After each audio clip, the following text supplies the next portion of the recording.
Are you an acupuncturist or a health practitioner who has heard of the balance method?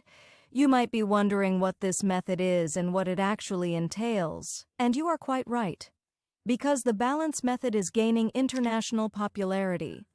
As an acupuncturist or health therapist, you really cannot afford to overlook it anymore. In today's video, I am going to walk you through the key steps of the balance method. If you would like to learn more, we have a free guide available for you to download via the link in the description. The balance method consists of 3 main steps. The first one, obviously, is the diagnosis. There is nothing new there. However, if you are an acupuncturist, you must be very careful because a diagnosis must be made by Meridian. In the balance method, we set aside the traditional diagnosis. How do we make a diagnosis by Meridian?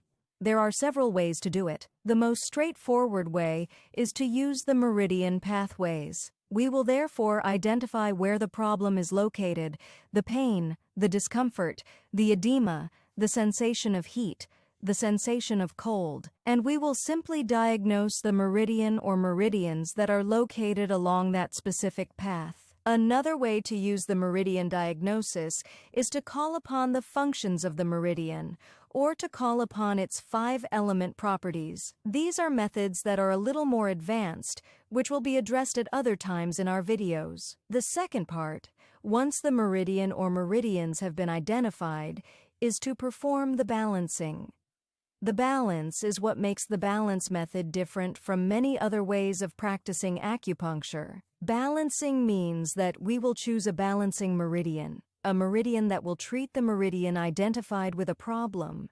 We have 5 correspondence systems that come from Dr. Tan, who is the creator of this balance method.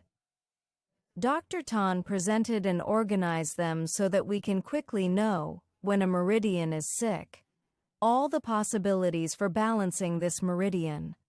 Some balancing will be done on the same side, other balancing will be done on the opposite side. Everything is very clear and well explained so that you know exactly where to go and what to do. For instance, if at step 1, you have diagnosed that there was a problem on the lung meridian, at step 2, you will be able to choose between the spleen meridian, the bladder meridian, the large intestine meridian, and so on, to balance your lung meridian. Actually, there is a video here where I give you a concrete case. The third step will consist of choosing on these balancing meridians that we have managed to find thanks to our step 2, which points we are going to needle or which points we are going to massage. There are various methods of selecting points. The simplest one consists of making a projection. The projection will be to project one part of the body onto another part of the body. Typically, the part of the body where the problem is located, we will project it onto another part of the body where the meridian we found in step 2 is located. For example, we will be able to, if a problem is located at the wrist, project this wrist onto the other wrist or project onto the ankle or project onto another part of a limb. This is called mirror projection. We will also be able to project a problem, perhaps at the cervical vertebrae, onto the ankle. This is another way to project called image projection. The projection methods allow you, starting from a painful area, to know on your treating meridian where you will find this location so you can work on it. Let's look at a case. If you have a patient, for example, who comes with pain in the elbow, let's say a tendinitis on the Sanjiao meridian, that is step 1. Step 2. I will choose to balance the Sanjiao with the pericardium. I will then project the elbow onto the elbow of the pericardium meridian. I will go to the opposite side since I am using system 3, so I will palpate pericardium 3 and the area right next to it to find sensitive points. These are ashi points. I then know that I can either insert my needle in that place, or, of course, I can massage my point here. There are other methods of selecting points that are more advanced and that allow to deal with more complex problems, like problems that are not localizable to a specific area.